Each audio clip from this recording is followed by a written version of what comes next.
10.5 লক্ষ টাকা লাগছে। 10.5 লক্ষ টাকা খরচ করে আসছেন। তো এখন বর্তমানে কি কাজ করেন? মানে বর্তমানে সিকিউরিটি কাজ করি। নতুন বিল্ডিং হয়, এই বিল্ডিং এ মাল সাবানা আসে, মাল সাবানা দেখে রাখি। মনে করেন অল টাইম ডিউটি, আবার অল টাইমে আমরা ছুটি। কাজ হয়েছে মাল আইব, মাল দেখে রাখা।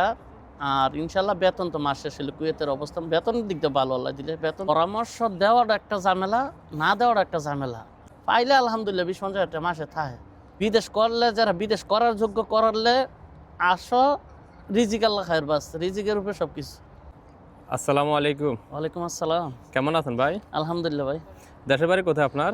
আমার দেশের বাড়ি নারায়ণগঞ্জ ডিস্ট্রিক্ট। নারায়ণগঞ্জ ডিস্ট্রিক্ট। কত বছর আগে কুয়েত আসছিলেন? কত টাকা খরচ করে আসছিলেন? আমি আসছি 2.5 বছর হয়েছি। 2.5 বছর। কত টাকা খরচ করে আসছিলেন? কি বিষয় নিয়ে আসছিলেন? খাদেম বিষয় আর কি, খাদেম বিষয়। বাসাবাড়িতে খাদেম বিষয়। 10.5 লক্ষ টাকা লাগছে। 10.5 লক্ষ টাকা খরচ করে আসছেন। তো এখন বর্তমানে কি কাজ করেন?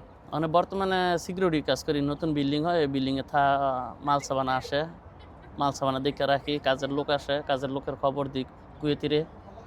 এই লোকে আসছে, কারেন্টের লোকে, লোয়ার লোক আয়ে, এটি বলি আর কি, খবর টবর দেওয়া। মানে কুয়েতে বিল্ডিং করতেছে, আপনি ওখানে দেখাশোনা করেন? হ্যাঁ জি। আচ্ছা। তো এই যে সুযোগ সুবিধা অর্থাৎ বেতন, ডিউটি, এই বিষয় নিয়ে কথা বলেন। ডিউটিটা মনে করেন অল টাইম ডিউটি, আবার অল টাইমে আমরা ছুটি। কাজ হয়েছে মাল আইব, মাল দেখে রাখা। আর ইনশাল্লাহ বেতন তো মাস শেষ হলে কুয়েতের অবস্থান বেতনের দিক দিয়ে ভালো, আল্লাহ দিলে। বেতন দিয়ে দেয়, মাস শেষ হলে বেতন পাওয়া যায়। আর পাশাপাশি আপনার খাবার খরচ এই সম্পূর্ণ খরচ এটি নিজের খরচ আর কি। থাকাটা, যে কুয়েতির আন্ডারে কাজ করি, ওই কুয়েতির থাকার জায়গাটাতে খাবারটা নিজের।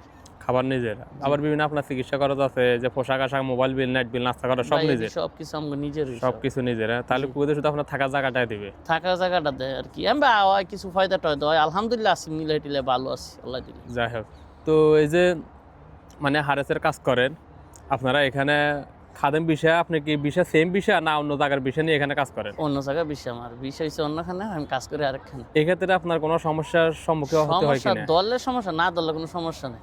মানে ধরলে সমস্যা, না ধরলে সমস্যা নাই, এরকম? বিদেশ বাড়িতে বুঝেন না, লাউ গাছে কাটাই, আমরা এই অবস্থায় আছি আর কি। আলহামদুলিল্লাহ এখন তো চেক টেক হয় নাই, আছি ভালোই। এইভাবে অনেকে আসতেছে যে খাদেম ফ্রি ভিসা বললে আমাদেরকে বলতেছে ভাই কাজ করতে পারুম কিনা, এই করতে পারুম কিনা। তো তাদের উদ্দেশ্যে কোনো পরামর্শ আছে অথবা বলার কিছু আছে আপনাদের? পরামর্শ দেওয়ার একটা ঝামেলা, না দেওয়ার একটা ঝামেলা। আমি নিজে আইসি, আমি যদি আইসেন না তো এটা খারাপ একটা জিনিস। অবশ্যই আপনি কেন আর যদি আবার যদি আসতে বলি, তা আইসে আবার পরবর্তী থেকে মুখের একটা ভিডিও দেখছিলাম, কি মুখের কথা শুনছিলাম, এই শালা মনে হয় আপনি যেটা রিয়েলিটি বর্তমানে চলতেছে ওইটা বলেন আপনি। বর্তমানে যে অবস্থা, কুয়েতের অবস্থা মোটামুটি চেকমেক বেশি। আর যা আসলে আত্মীয় স্বজন থাকলে যদি সহযোগিতা থাকে তো আসুক, না করি না। আর যদি কোনো সহযোগিতা না থাকে, কেউ যদি হেল্প না করার লোক থাকে, কাজে কর্মের সময় অনেক সমস্যা হয়, পাওয়া যায় না কাজকর্ম। পাইলে আলহামদুলিল্লাহ 20-50 টাকা মাসে থাকে। 50,000 টাকা থাকে, বেশি থাকে, কম থাকে, আলহামদুলিল্লাহ। না থাকলে, কাম না পাইলে তো একটা অনেক বড় রিস্ক। অবশ্যই আপনার লোকজন থাকতে হবে, যে কাজটা আপনাকে খুঁজে দিতে হবে, এমন লোক লাগবে, চেষ্টা করতে হইব। আর যদি কেউ না, আপনি হুদাই আপনি 10 লক্ষ টাকা খরচ করে আসছেন না এরকম। একটা মনে করেন আজকে আমরা বর্তমান 2.5 বছর হয়েছে, দুই একটা কাজও লাগাইতে পারি। নতুন লোক এলে আমি বিশের কামই পাইতাম না, তো আমি কিভাবে লাগাম? আর নতুন লোক তো মানুষ অ্যাভেলেবল কাজও নেয় না, যে বাসা বুঝে না, কিছু বুঝে না, অনেক ঝামেলা। বেতন 20 টাকা কম দেয়।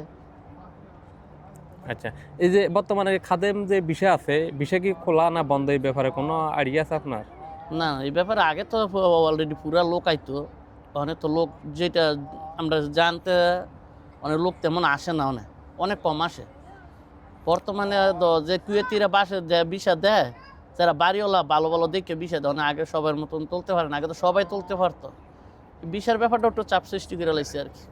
বর্তমানে যারা ফ্রি বিষয় আসতে চায় কুয়েতে, যে কোনো ফ্রি বিষয়, তাদের উদ্দেশ্যে কোনো কিছু বলার আছে আপনার?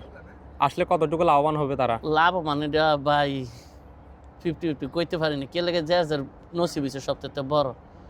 বিদেশ করলে, যারা বিদেশ করার যোগ্য করলে আসো, রিজিক আল্লাহ খায়ের, বাস রিজিকের উপরে সবকিছু। যেন এরম না যেন আসলে করতে কইরা এইটা করে লাগবে, এইটা করে লাগবে, এটা বাবা যাইব না। যে আমি কুয়েত গেছি, আমি লাখ টাকা ইনকাম করে লাইছি, এটা স্বপ্ন নিয়ে আসা যাবে না। মানুষ শুধু মুখে বলে, অনুমান দিলের থেকে বলে যেন এইটা করে এলাম, সেইটা করলাম, কিন্তু আসলে যে বলে হ্যাঁ করতে পারে না, যে না বলে হ্যাঁ কইরা আল্লাহ অনেক কিছু। এই আর কি। আর কিছু বলার আছে? না ভাই, আপাতত আল্লাহর মতে আসি ভালো। যারা আসার ইচ্ছা, যদি লোকজন থাকে আসবো, আর যদি লোকজন না থাকে, হেল্প না পায়, আইয়া বিদেশ বাড়িতে কষ্ট, এমব কষ্ট, লোক না থাকলে আরো বেশি কষ্ট। ওকে ভাই, অসংখ্য ধন্যবাদ আপনার মূল্যবান মতামত দেওয়ার জন্য। Thank you আসসালামু ভাই। আলাইকুম। ওয়ালাইকুম আসসালাম।